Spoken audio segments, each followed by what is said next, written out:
Hello my friends, another video about the Husqvarna Norden 901, my current long distance travel bike.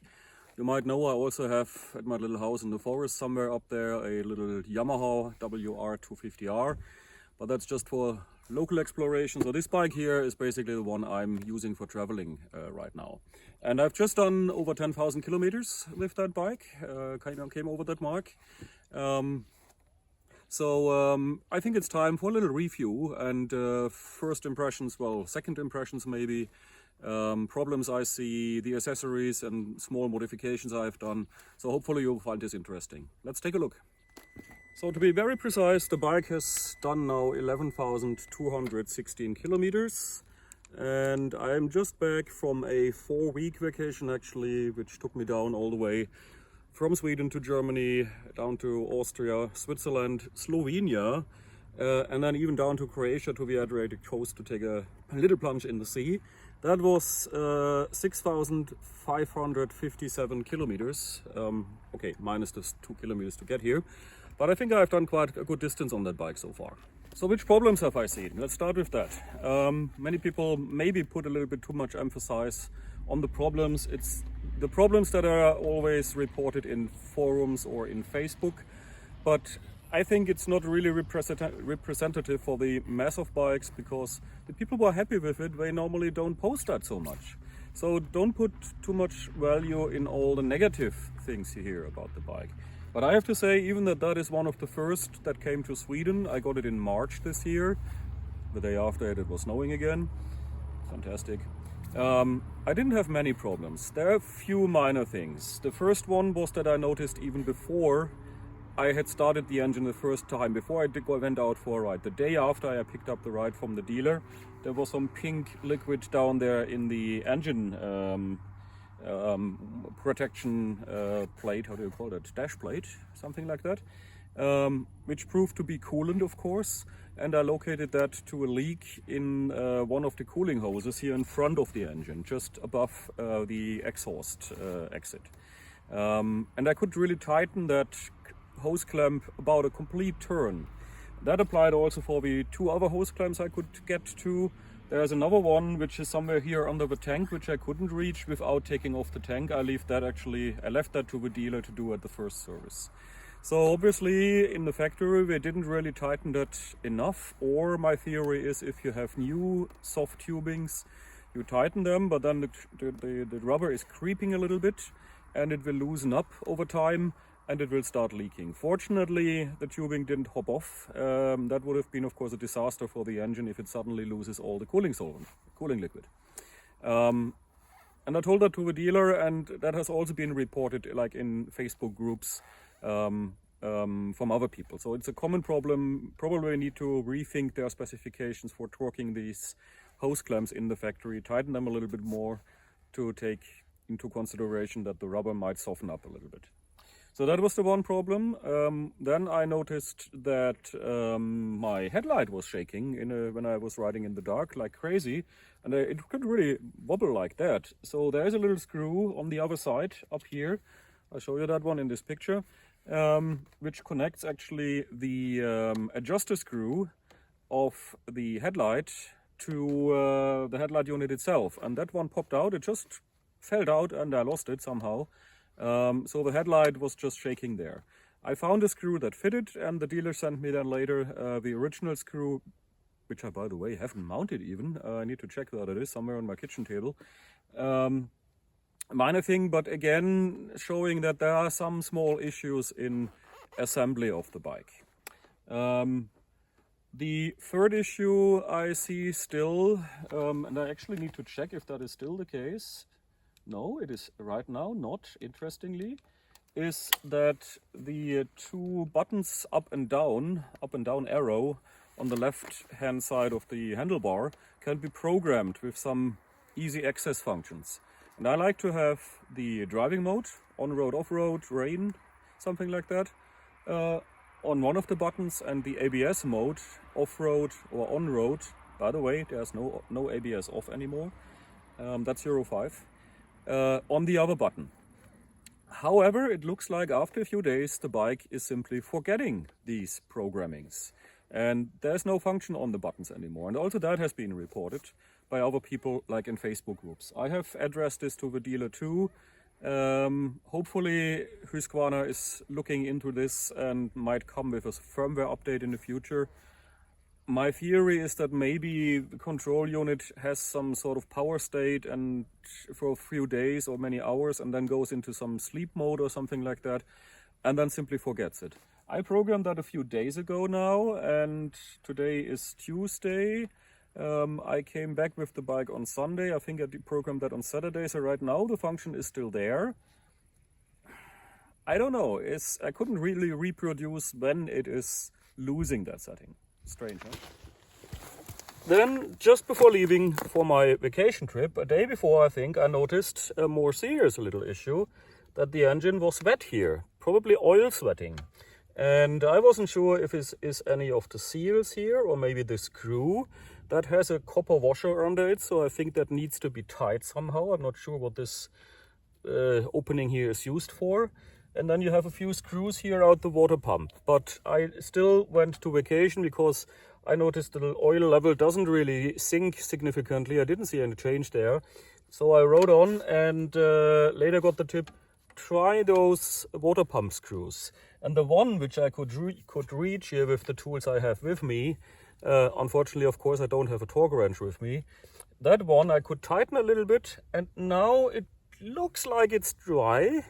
But I need to decrease and clean the bike up in the next days and then ride it for some time and see if there is still oil creeping here. You know, creeping oil, well, it's creeping. It's really hard to figure out where this is coming from if it's such a small leak that it's just spreading on the surface of the engine block. But again, the oil level in the window here hasn't decreased. So it is basically just a few drops coming out there. So nothing really serious. If it's tight now, that's okay for me. Otherwise, I need to ask the dealer at the next service to check that where it's coming from. Then there's an issue which really annoyed me right in the beginning. I have a separate video out for that actually, which I filmed just the day it happened. First time I dropped the bike, yeah, of course, my fault. One of the handguards broke off, and these are just plastic, were shiny plastic, not really stable. I had dropped my KTM 790 Adventure R multiple times on these original plastic handguards, which are different design, and they lasted. They didn't break, nothing happened there. I didn't see any reason to replace them. That one on the 901 broke right away, and also broke the shiny aluminium tank guard down there. That cracked, which I have not replaced because there's no really alternative on the market right now. So what I bought are these original KTM ones with an aluminium bar, really stable, a little bit on the heavy side of course, but if I drop the bike here, they are gonna last. And they give me some, as you see, there's a lot of lot of dead insects on the front, so it gives my hand some protection also. So here, obviously, the design department was winning over the engineering department, said, we want these plastic things, they look nice, it doesn't matter what your engineers say, people shouldn't simply drop their bike or buy something else. Anyway, for the tank guards down there, there is a polyethylene skid plate available from, I think, a French manufacturer. But they take a stunning 400 euros for that, so I haven't really spent that money. Also because I'm not really taking that bike in terrain, in real off-road conditions. I mean, I'm driving a lot of gravel roads, yes, but not really in terrain where I have a chance hitting something. So the original skid plate down there, which is the same again as on the 790R, it worked for me quite well on the 790. It looked like sandblasted after 3 years. But it did the job, so I don't see really a reason to replace this complete skid plate. I'm hoping that somebody comes up with some reasonably priced plastic tank guards, just like the one you have on the 790 and now on the 890 KTMs. Unfortunately, they don't fit because the tank size, tank shape is a different one, so the mounting points are different also. I had tried that actually. Fortunately, I could give them back, but they don't fit. That would have been nice. So please, somebody make some of really tough polyethylene. That would be the best solution, I think. So what modifications have I done to the bike? Not too many actually. The one thing I did is taking off these side panels, the original ones. which stick out quite wide. They have this nice storage compartment inside, but to get inside there you anyway need to take off the seats and then take off these side panels. So in my case, the tools are under the rear part of the seat, so a little bit more easily accessible. Why did I do that? That's because I'm using soft luggage, the Moscow Moto R80 system, and I think that fits a little bit nicer if the bike is slimmer. Well, the seat is not really slim, but still it fits quite nicely. The bags are resting against the original heat shield. I see now that the paint comes off there. Well, okay, that's the price you pay. The exhaust is the original one. It does not get very hot because the catalytic converter is down there. It's not like on the 690 and 701 where you really burn things like straps, for example, easily if you have the original exhaust. Also, I do not like loud bikes. We have already plenty of restrictions in Europe. Road closures, idiotic rules in Austria about what bikes may use which roads, for example. And I don't want to disturb people. I don't want to announce my presence to everybody in a 1 kilometer radius. That's really not necessary. I like stealth riding. Sometimes, should I say that? You are using roads that are not really entirely public, maybe, let's say it like that, and then at least you want to do that quietly. Isn't that reasonable? Also, the current trend to do decatting, meaning removing the catalytic converter, is strictly said illegal in Europe. If the police in Germany, for example, catches you with that, you are not going to ride the bike any meter further. You're also losing the warranty on the engine, and again it makes more noise, so I don't really see a reason to do that. And I think the bike has, with 105 or what is it, horsepower, plenty of power. I don't need 110 for that, because you won't gain much more from that. Maybe you get a more linear curve, something like that, but you're not really gaining any more effect, any more power or torque. And if somebody tells me he can feel 5 horsepower more, 10 Newton meter more, I don't believe it. You're probably getting confused by the higher noise level, something like that. But again, actually for the roads I'm riding, which are the small roads, 105 horsepower and what is it, 100 Newton meters is plenty. And even now, during this Southern Europe trip, where I rode a lot of conventional public roads, paved roads, I had never any problem overtaking any cars with the power and the acceleration that bike offers. Then, as you see here, I have also mounted the original KTM-Husqvarna center stand, simply because I find it quite usual if you need to replace tires, get on the wheels, take care of the chain, something like that. And that weight is really as far low down as it can get, so it does not in any way influence the bike's driving behavior. Then what I've also done is moving over the foldable, oh that's a nice word, foldable clutch and brake levers, which are also nicely reach adjustable, from the 790 where I had them already. I find them quite usual because even if the handguard, in case you drop the bike, moves upwards, it's basically impossible to brake that lever because it will simply move upwards. And that's the same on the clutch side. Then I removed also the 12 volt outlet and put in a USB outlet with a standard USB 3.0 and a USB-C power distribution outlet, which are very nice if you want to charge things like I'm normally charging a power bank during riding, which I then use for my mobile phone in the evening, and I can even charge my cameras, for example. Little shield here on the top you see might have a strange angle right now, and that is because I'm still experimenting with it. I had it in the top position and I have it in this position. I think it works quite nicely for me as it is right now, even with that kind of helmet which has the face shield. That makes aerodynamics, of course, much more complicated. Hey, what's that? Spider? No, some insect. That makes aerodynamics much more complicated, of course. And I'm 1.71 m, so I'm easily getting all the turbulences around the neck height. So for me, normally a lower front windscreen works better than a higher one. So that's hard to say it works or it doesn't work for somebody. You really need to experiment with that. From the factory came also the headlight protector guard, headlight guard, how do you call it? Headlight guard. Piece of plastic that is very easy to install. What else have I done? Is there anything else? Oh yeah, let's walk around on the other side. I also have a mechanical chain oiler, Cobra, how it's called. You see that it's spelled with 2 R's. That's simple, a very simple thing. It's a little container. You can unscrew the cap, fill it with some high viscosity oil. I'm using gearbox oil.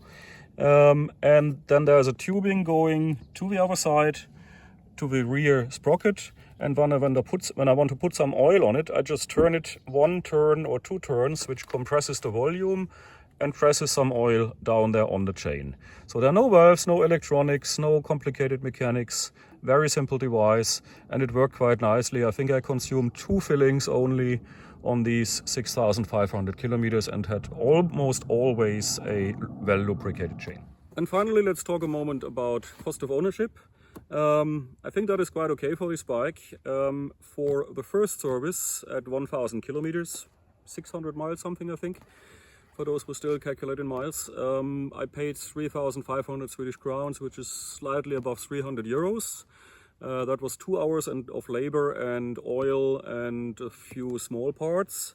So that was reasonable. You can find, by the way, all the service times for both KTM and Husqvarna bikes on the respective homepages. For all the models, it will tell you how much time a trained engineer should use for these services. So you can then estimate, if you know the hourly rate, how much that will cost, plus of course any consumables.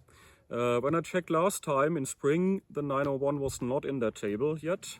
But as an orientation, I think you can use the values from the KTM 890. There are not many differences there.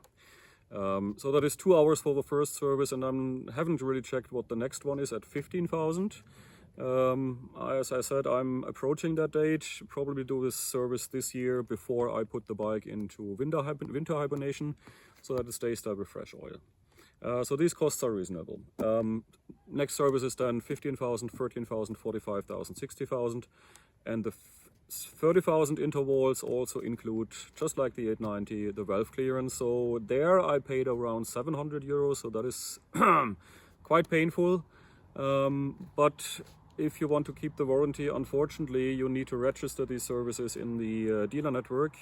So you need to bite that sour apple and pay the dealers for that. I'm not sure what the law in different countries says about warranty and repair liability of the manufacturer if you do not use an authorized workshop for that. That's different in different legislations. Fuel consumption, great. I mean, in the beginning I thought, why did they make the tank 1 liter less than the 790? But that really doesn't matter. When I'm filling up, I'm always seeing 430 kilometers reach. And the fuel consumption that is indicated on the display, and it fits approximately what I calculated myself, is 3.9 liters in 100 kilometers. I need to check what is that in miles per gallon, but 3.9 liters on 100 kilometers is really great, and that should give me definitely above 400 kilometers reach, which is perfectly enough for anywhere in Europe. The Australian people here might say, I just laugh about that. We might really need longer reaches, but in Europe, even if you go North Cape, Northern Norway, there is no real reason to have an extra tank or take some extra liters with you. You will always find fuel up there. Tires, I'm still running on the original Pirelli STR. And I was a little bit afraid that I might need to get at least a new rear tire during that trip. So it has lasted all these, how many kilometers did I say? 11,000 now, almost. Let's check again. That is a bit annoying that you can't see that. You need to go to the bike info and then the odometer, and it says, yeah, 11,216. So I still have a few millimeters, maybe 2 millimeters left to the wear mark on the rear tire, and the front tire is good for much more. So I'm quite surprised. These Pirellis last me quite well. It gets a little bit flat in the middle, and that is simply because if you ride a lot of gravel roads, you're not gonna lean the bike that much as you do on really curvy pavement. And then of course it's very much depending on the riding style. I'm really more the explorer than the racer. So I'm not accelerating very hard at every exit from the curves. So I'm quite gentle to my tires. The next one is ordered, and I simply, because I need to look what can I get hold of, I decided to go back to what I know very well, which is the Heidenau K60, which is a really, really long-lasting tire, even if it's not perfect for extreme off-road things. And by the way, the Pirellis worked really nicely even on the curvy roads in the Alps, dry and wet.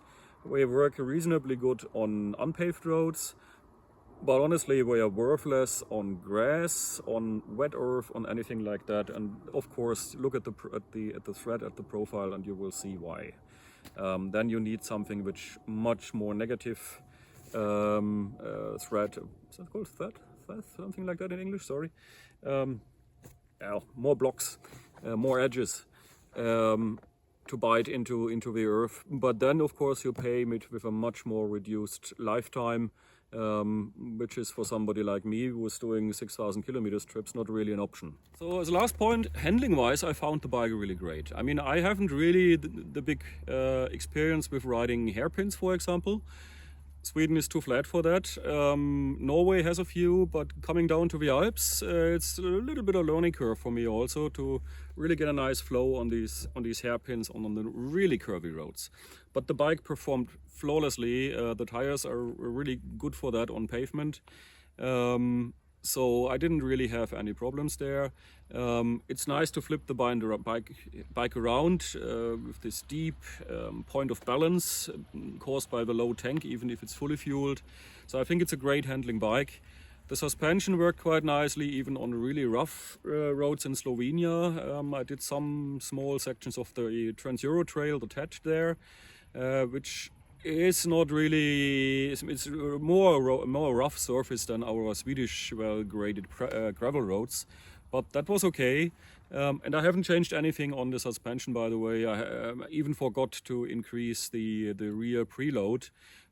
So that was perfectly okay in these standard default settings for me, was around, I guess, 90 kilos in full gear. Plus the, what could it be, 20-25 kilos of luggage I had with me. It was a little bit too much, but we had also a wedding in Germany, so I needed to take some extra clothing with me, which also increased volume and weight. Anyway, I think that's it. Biggest part. Oh yeah, one thing I see here, the GPS holder you might have seen already, that's also the original KTM-Husqvarna one. It's as shaky as on the original. So that mounting is not really perfect. On the 790 I had a ball here, a drum mount ball on the steering, but I tried this one now. It's okay with the Montana 700 on it, heavy GPS, so I'll keep it as it is. Not perfect, that could have been improved, but okay, too late for that. Maybe in a version 2.0 sometime, Husqvarna might do that.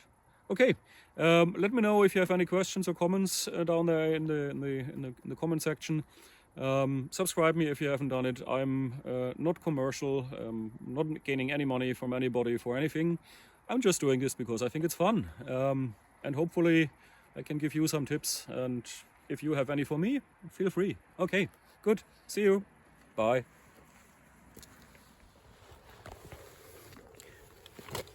Oh, and you might have noticed this little sticker here. I called my bike Stuart simply because I think Stuart, the Husqvarna, and me, we have a few certain similarities, don't we?